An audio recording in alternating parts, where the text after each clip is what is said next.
കേരളം കണ്ട ഏറ്റവും വലിയ തട്ടിപ്പ് നടത്തിയ ഹൈറിച്ച് എന്ന ഊടായ്പ കമ്പനിയെക്കുറിച്ചാണ് വീണ്ടും പറയുന്നത്. ഓൺലൈൻ ഷോപ്പ് എന്ന പേരിൽ പിരമിഡ് മോഡലിൽ ആളെ ചേർത്ത് ഇവർ നടത്തിയ അതിഭീകരമായ തട്ടിപ്പുകൾ വേറെയുമുണ്ട്. അതിലൊന്നാണ് HRC ക്രിപ്റ്റോ എന്ന വഞ്ചനയുടെ കോയിൻ. HRC എന്താണ് എന്ന് നോക്കാം. ഹൈറിച്ച് സ്മാർട്ടെക് പ്രൈവറ്റ് ലിമിറ്റഡ് അവതരിപ്പിച്ച ക്രിപ്റ്റോ എന്ന പേരിൽ പുറത്തിറങ്ങിയതാണ് HRC കോയിൻ. എന്നാൽ ഇത് ബിറ്റ് കോയിനോ എഥേറിയം പോലുള്ള യഥാർത്ഥ ക്രിപ്റ്റോ കറൻസിയോ അല്ല. ഈ കോയിൻ ഇവർ പ്രചരിപ്പിച്ചത് മൾട്ടി ലെവൽ മാർക്കറ്റിംഗ് വഴിയാണ്. ഇവരുടെ എല്ലാ ബിസിനസ്സും ഏതാണ്ട് ഇതുപോലെയാണ് നീങ്ങുന്നത്. കോയിൻ ഇറക്കിയപ്പോൾ ഇവർ പറഞ്ഞത് ഈ കോയിന്റെ വില അതിവേഗത്തിൽ ഉയരും, ഇത് വിപണിയിൽ ലിസ്റ്റ് ചെയ്യപ്പെടും, പിന്നീട് വലിയ ലാഭം ലഭിക്കും എന്നൊക്കെയാണ്. കൂടാതെ ഈ കോയിൻ ബിറ്റ് കോയിനെ കടത്തിവിട്ടും എന്ന പ്രഖ്യാപനവും ഇവർ നടത്തിയിരുന്നു. സ്റ്റേക്കിംഗ് വഴി ദിനംപ്രതി വരുമാനം, നമ്മുടെ കേരളത്തിന്റെ സ്വന്തം ക്രിപ്റ്റോ കോയിൻ, ഡിജിറ്റൽ വാലറ്റുകൾ, ഇന്റർനാഷണൽ എക്സ്ചേഞ്ച് തുടങ്ങിയ ഇവരുടെ വാഗ്ദാനങ്ങൾ എല്ലാം വലിയ തട്ടിപ്പുകളായിരുന്നു. വാസ്തവത്തിൽ ഈ കോയിൻ യഥാർത്ഥ വിപണിയിൽ ലിസ്റ്റ് ചെയ്തിട്ടില്ല. ക്രിപ്റ്റോ എക്സ്ചേഞ്ചുകളിൽ ഇത് ലഭ്യമല്ല. ഇതിന്റെ ബ്ലോക്ക് ചെയിൻ വിവരങ്ങൾ ലഭ്യമല്ല. വൈറ്റ് പേപ്പർ ഇല്ല. സർക്കാർ അനുമതികളില്ല. ആകെയുള്ളത് പൈസ പിരിവ് മാത്രമാണ്. കുറെ ആളുകളെ അങ്ങനെ ഭംഗിയായി പറ്റിച്ചു. ഇപ്പോൾ നിലവിൽ ഇതിന്റെ വില എന്ന് പറയുന്നത് 0 ഒരു ട്രേഡിംഗും നടക്കുന്നുമില്ല.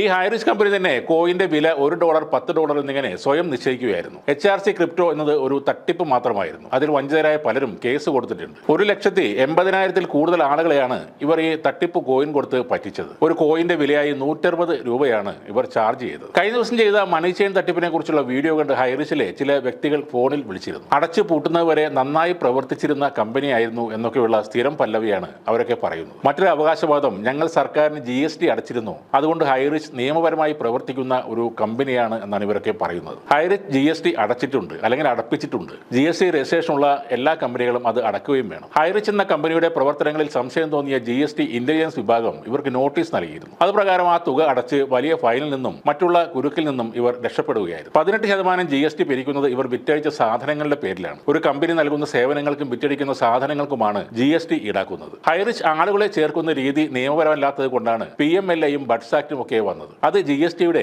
അന്വേഷണ പരിധിയിൽ പെടേണ്ട കാര്യവുമല്ല. ഉദാഹരണത്തിന്, നിങ്ങളൊരു കടയിൽ ഇറച്ചി വിൽക്കുന്നു, പച്ചക്കറിയും വിൽക്കുന്നു, അതിനെ ടാക്സ് അടക്കേണ്ട കാര്യമില്ല. ഫ്രോസൺ പാക്ഡ് അല്ലാത്ത ഇറച്ചിക്ക് GST അടക്കേണ്ട. എന്നാൽ നിങ്ങളവിടെ കാട്ടുപന്നിയുടെ ഇറച്ചി വിറ്റാൽ അത് നോക്കേണ്ടത് GST ഡിപ്പാർട്ട്മെന്റ് അല്ല. അതിന് ഇവിടെ വേറെ നിയമങ്ങളുണ്ട്. അതേപോലെ ഹൈറിച്ച് ഓൺലൈൻ ഷോപ്പിൽ വിറ്റ സാധനങ്ങൾക്കാണ് 18% ടാക്സ് അടച്ചത്. അവർ നടത്തുന്ന ആളുകളെ ചേർത്തുള്ള മണി ചെയിൻ ബിസിനസ്സിനല്ല.